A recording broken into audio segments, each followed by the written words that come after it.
Pak Kiai eh, menyinggung masalah asabiyah. Sebenarnya fanatisme itu yang saya maksud dalam fatwa ini yang melakukan pidana, bukan asabiyah yang sifatnya apa namanya fitrah.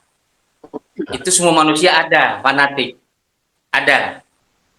Yang dimaksud dalam fatwa ini dan ini disepakati semua ulama adalah asabiyah yang menyebabkan melakukan pidana. Bahkan yang bukan pidana pun ini pernah kejadian ketika Rasulullah Shallallahu Alaihi Wasallam mendengar Salman Al Farisi di masjid diolok-olok oleh para sahabat. Kamu bukan orang Arab. Rasulullah Shallallahu Alaihi Wasallam sampai merah wajahnya dan mengatakan kepada yang mengolok-olok Salman Al Farisi, yang dikatakan orang Arab itu bukan mesti engkau tuh lahir dari rahim ayah dan ibu dari orang Arab, tapi siapa saja yang bisa berbahasa Arab, dialah orang Arab. Jadi fanatisme ini memang nggak usahkan di dalam agama Islam. Saya kira di peradaban-peradaban manusia dari dulu ini akan terjadi benturan yang sangat besar. Bagaimana dakwah Nabi Musa dengan orang-orang Mesir, orang-orang Kipti, dan sebagainya. Jadi yang dimaksud dalam fatwa itu adalah fanatisme yang melakukan pidana dan memaksakan diri, berani perang suku. Itu maksudnya, berani perang suku, berani perang gara-gara organisasi. Nah, itu yang berbahaya. Kemudian berikutnya adalah masalah fatwa ini dibandingkan dengan apa namanya mengkaji tentang asal usul nasab. Seakan-akan fatwa ini adalah apa namanya berpihak kepada Habib jika memang Habib itu tidak melanggar sebagaimana yang kita kategorikan penyimpangan, kan begitu. Jadi justru fatwa ini bersifat universal. Malah justru seandainya kalau kita hanya berkaca mengacu kepada seandainya kita katakanlah Habib itu bukan keturunan Rasul, iya kan, sepakat kita, sudah terbukti terputus dengan alasan sejarah ini dan sebagainya.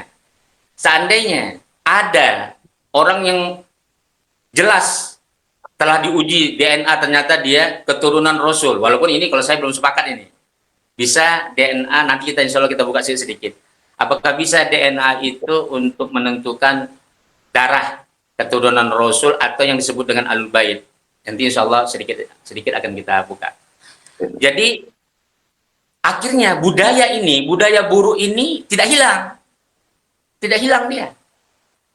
Seandainya, oke, ini kita kesampingkan ya, yang sudah kita klaim Habib ini terputus, ternyata muncul nanti orang-orang yang sudah teruji DNA-nya katanya keturunan Hasan dan Husain, Imam Ali dan sebagainya.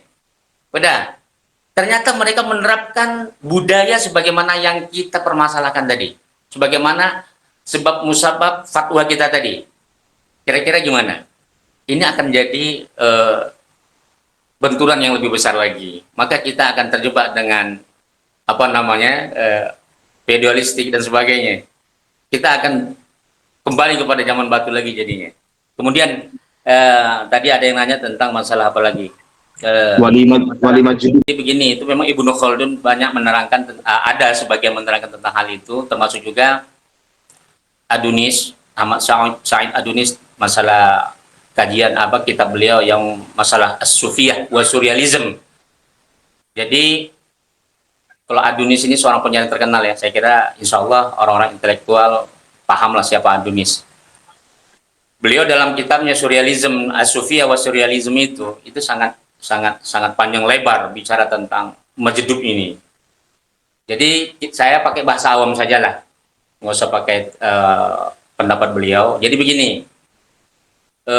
kita harus tahu dulu latar belakang siapa yang kita sebut wali, bagaimana ibadahnya, bagaimana muruahnya. Kemudian yang menilai itu bukan orang awam. Kita panggil ulama yang saleh, coba mata batinnya melihat dia betul nggak tuh wali. ulama ya, bukan dan gelar ulama itu bukan dari masyarakat, tapi dari ulama juga. Makanya level ulama itu bertingkat dia. Level ulama itu bertingkat. Ulama itu digelar ulama dari ulama, bukan dari masyarakat. Kemudian kalau ada orang ngaku wali masjid, coba kita hadapkan dengan orang soleh, kira-kira batin dia itu sesuai enggak? Makanya jangan sampai hanya karena asal usulnya dari ini dari itu, dari keturunan Habib, dari keturunan Kiai, dia berbuat gila dan sebagainya. Jadi gini, itu bisa disusupin oleh kekuatan jin. Orang-orang tertentu ya yang kira-kira bisa dimanfaatkan oleh jin supaya masyarakat itu percaya dengan dia karena dia keturunan Kiai atau Habib. Akhirnya jin itu nimbrung di situ. Dia dari ketidakwarasannya itu melakukan sesuatu yang amrun kharikun lil adah, yang nggak biasanya, tiba-tiba bisa jalan di atas air, bisa-bisa menggandakan uang dan sebagainya, padahal dia nggak waras. Di sini dimanfaatkan oleh jin untuk mengacaukan akidah masyarakat supaya masyarakat percaya. Kenapa? Karena ini kan Habib nih, keturunan Habib, ini keturunan Kiai dan sebagainya.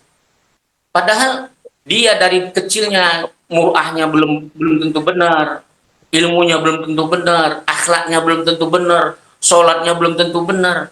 Itu jadi syarat-syaratnya ketat ya.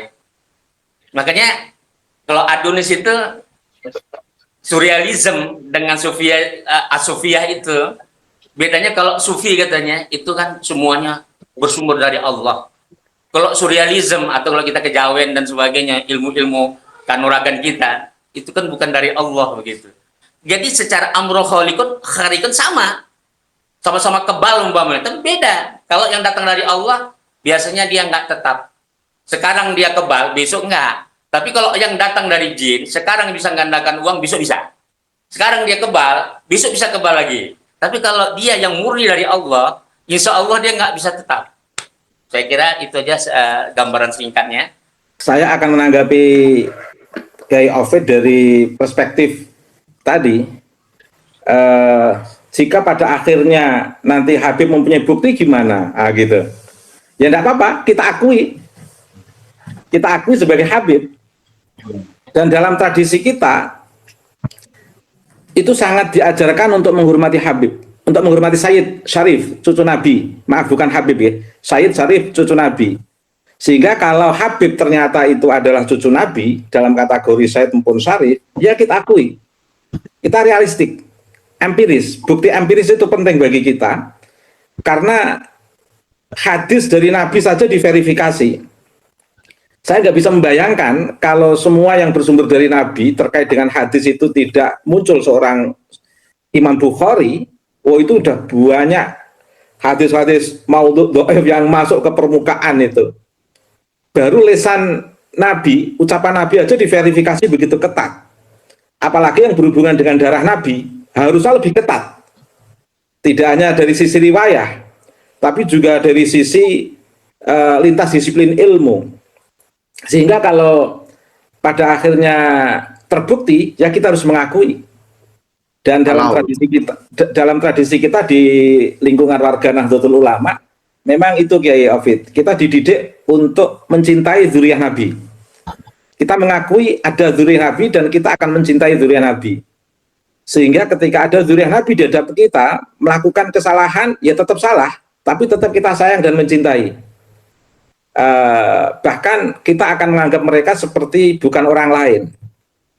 Dan itu terbukti. Sampai sekarang, saya sekarang masih senang dengan orang-orang yang memiliki background historis terkait dengan cucu Nabi. Tetapi ketika mereka bukan cucu Nabi, ya kita hormati dalam perspektif kemanusiaan, keilmuan. Tapi kalau mereka cucu Nabi, kita dobeli perspektif kemanusiaan dan perspektif kecintaan sebagai zuriyah Nabi. Nah, kita akan mengakui.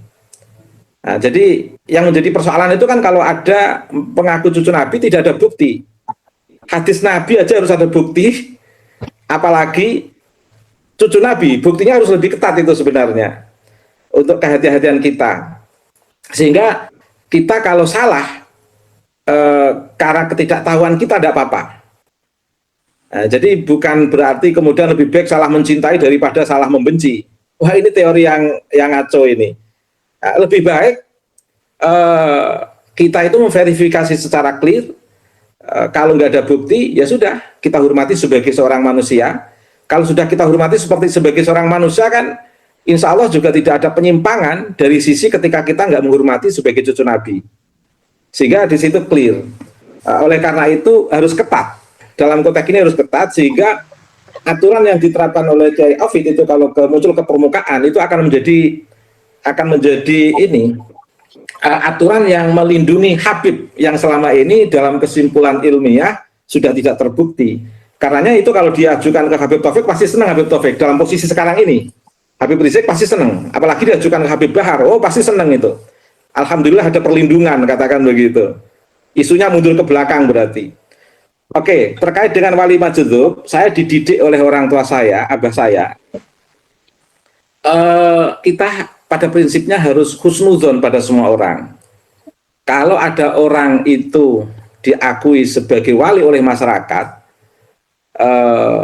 padahal dia itu nggak memiliki ilmu ulama, ya sudah, kita husnuzon annahu sholihun, sehingga kita nggak salah, nggak menganggap wali meskipun dia wali.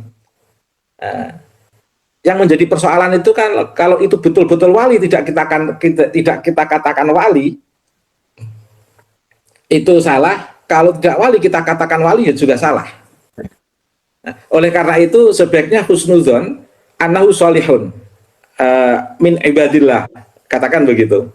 Lah, tetapi sekarang persoalannya kalau ada wali majdzub, dia itu di siang bolong bulan suci Ramadan nggak puasa, ya salah. Ya salah. Karena nahnu nahkumu bidzawahiriha, atau nahnu nahkumu bidzawahir wala nahkumu bil bawatin. Makanya perspektif wali di kalangan Nahdlatul Ulama itu memang agak berbeda dengan wali di lingkungan Habib.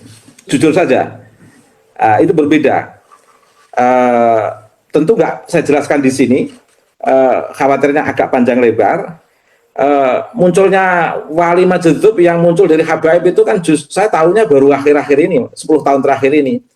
Dulu fenomena kewalian itu mungkin karena saya hidup di tengah warga Nahdliyin, fenomena kewalian itu hanya saya baca dari lingkungan masyarakat Nahdliyin. Tapi sekarang ini setelah 10 tahun terakhir kondisi habaib mulai dapat payung dari gerakan FPI, bahkan Robitohnya pun dari banyak orang FPI, Taufik juga dari FPI, bahkan wali-wali juga muncul dari kalangan habaib sekarang ini yang majdzub. Lah, bagaimana ketika saya menghadapi sosok-sosok seperti ini, saya akan mengatakan annahum min ibadillahis sholihin. Tetapi dalam konteks perilaku pembelajaran syariat, saya tetap akan mengikuti koridor apa yang telah payung pembelajaran yang diajarkan melalui maknun opus fiqh madzhabul arba'ah wabil khusus Syafi'i dan tasawuf Al-Ghazali dan kemudian ilmu kalam Abu Hasan Al-Asy'ari. Dalam posisi apapun tasawuf Al-Ghazali itu memverifikasi sistem-sistem kewalian. Makanya di dalam konteks Imam Ghazali beliau menegaskan orang itu kalau ahlul ilmi, kelezatan menyebut Allah itu tidak akan membuat orang mabuk. Mengapa orang itu muncul jazab? Karena tidak ada basis keilmuan. Karena sebenarnya memang menyebut Allah itu lezat. Makanya yang akan menjadi persoalan ketika orang itu berzikir sehari semalam tapi tanpa basis ilmu, itu hanya akan merasakan kelezatan untuk diri sendiri. Karena tidak ada penopangnya, sehingga kayak orang mabuk. Tapi kalau orang itu memiliki basis keilmuan yang kuat, kelezatan ketika bermunajat kepada Allah itu masih akan tetap dalam koridor yang sangat normal. Jadi munculnya orang-orang majdzub itu sebenarnya karena tidak memiliki basis keilmuan, merasakan lezat menyebut Allah. Karena memang menyebut Allah itu lezat. Terima kasih. Ya. Terima kasih.